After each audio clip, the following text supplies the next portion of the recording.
జనాలకి నోటి ద్వారా 4 ఏళ్ళు పోతే నచ్చటం లేదు. కింద నుంచి కూడా 4 ఏళ్ళు పోతేనే నచ్చుతుందంట. అట్లా చేస్తున్నారు. విరాట్ కోహ్లీ మీద వరల్డ్ లాస్ట్ 24 అనే పేజ్ ఏం చేసింది? విరాట్ కోహ్లీ అంట ఆర్‌సీబీ మేనేజ్మెంట్ డిమాండ్ చేశాడంట. ఆఫ్టర్ మ్యాచ్ అయిపోయిన తర్వాత ఒక 3 రోజులు ఖాళీగా దొరికితే ఆర్‌సీబీ మ్యాచ్, నేను డైరెక్ట్‌గా లండన్‌కెళ్ళిపోయి మళ్ళీ వస్తాను. దానికి చార్టర్డ్ ఫ్లైట్స్ అనేది ఆర్‌సీబీని డిమాండ్ చేసినట్టు చెప్పారు. దానికి విరాట్ కోహ్లీ రెస్పాండ్ అయ్యి పిల్ల బచ్చాగాళ్ళారా అన్నట్లుగా నవ్వుతా సింబల్ పెట్టాడు. దాన్ని చూసిన ఫ్యాన్స్ గమ్ముకుంటారా? డైరెక్ట్‌గా ఆ అకౌంట్ మీదకెళ్ళి రిపోర్ట్‌లు కొట్టారు. ఏమైంది? క్రాష్ అయిపోయింది పేజీ. కానీ ఇక్కడే సమస్యొచ్చింది. చాలామంది చెప్పారు. బట్ నేను దాన్ని ఇన్ డీటెయిల్‌గా ఎళ్ళాను. ఏమని? చూడండి, యాక్చువల్‌గా విరాట్ కోహ్లీ గారు పెట్టిన పేజ్‌లో world last in 24 HR only అనుంది.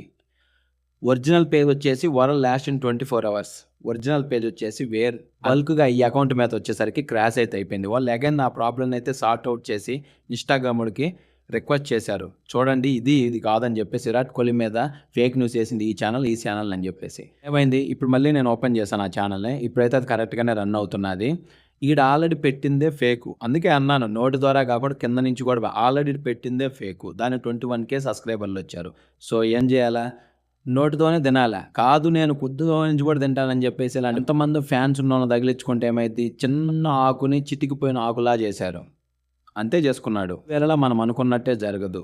యాక్చువల్‌గా ఏమనుకున్నాడు? విరాట్ కోహ్లీ చూడలే ఒక్క ఫేక్ న్యూస్ వల్ల మనకి ఎమ్మటే వ్యూస్ వస్తాయి, లైక్స్ వస్తాయి. దీనివల్ల ఏదో సాధించొచ్చు అనుకుంటున్నారు. కానీ అన్ని సమయాలు నువ్వు అనుకున్నట్టే ఉండవు. కొన్ని సమయాల్లో అది వాళ్ళు చూశారనుకో ఇదే గతి. సో, ఎప్పటికైనా మీకేదన్నా ఒక చిన్న పాత్ర ఇచ్చారనుకో, దాంట్లో అన్నం ఇచ్చారనుకో, అన్నం తినటానికే ట్రై చేయండి. వద్దొద్దు దీంతో నేను చపాతీ చేసుకొని కూడా తింటాను అని కింద నుంచి ట్రై చేశారనుకోండి, వెలికి తీశారనుకోండి, గబ్బు పడుద్ది. ఇప్పుడు ఇలానే కొట్టారు. పేజ్ అయితే వచ్చేసింది. చూడండి, ఒరిజినల్ పేజ్ అయితే వచ్చేసింది. ఎందుకంటే వాళ్ళు కాదని నిరూపించుకున్నారు కాబట్టి. కొంతమంది తెలియనోళ్ళు ఈ న్యూస్‌ని ఫేక్‌గా స్ప్రెడ్ చేస్తున్నారు.